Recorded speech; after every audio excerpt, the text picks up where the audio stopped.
Jungle biomes are becoming more and more popular as the days goes on, and survival island seeds are some of the most favorite types of seed showcases I like to show off, and today I'll be combining the two to show off a jungle survival island seed. And unlike other survival island seeds I've shown off recently, this one is much smaller and much more traditional in size for a survival island seed, and this one also not only is a jungle seed and a survival island seed, but is also a stony shore seed that mixes along with it. Which means after getting yourself some jungle wood and some oak wood, you have absolutely no problem in getting yourself a whole bunch of stone as well as some coal and copper around the place. But if you're looking to do some of the more traditional mining, then I recommend heading just over in this direction right here. Mine yourself down just a few blocks this way, forward a few blocks this way, and then you find yourself inside of a normal cave, and not just a normal cave, an actual lush cave right here, which at some of the deepest steps of this one cave actually links yourself right to an amethyst geode. But of course, if you're on a survival island, you might be interested in doing a little bit of exploring off your island, and the first thing you might want to head to is actually this one, a Shipwreck over here. Or maybe not, as you shall see in a moment, because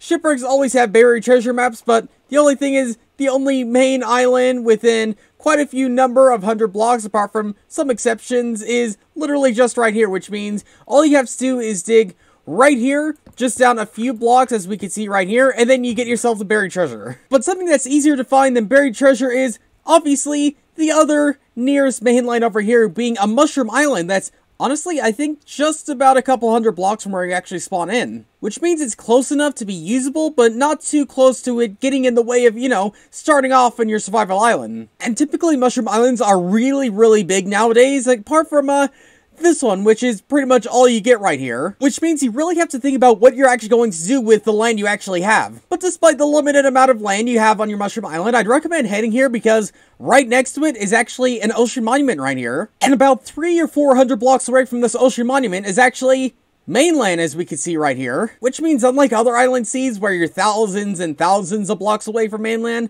this one, you're only about 1,000, which, again, it still gives you the survival island experience, but also gives you the option of messing around with mainland stuff. Speaking of things I'd recommend you mess around with, this ruined portal over here is actually one of them. Because heading through this portal right here, we can see we get this lovely type of spawn right here, which, okay, if I'm honest, some parts of it aren't the loveliest parts of the one seed, but still. You're already off in a corner, which means ghasts or any other types of hostile mobs, with some exceptions, can't actually spawn inside of here. But heading back to the overworld, can I just mention how rigid and steep these one cliffs are right next to the main ocean area? I mean, almost everywhere you go, with some exceptions, is just completely and totally, like, versatile or vertical, as we can see. Like almost any and everywhere you're gonna go across this one seed, you're almost bound to find these absolute walls of mountains around the place. Which, by the way, if you head in the opposite direction of the mushroom island from spawn, not only will you find another ocean monument right here,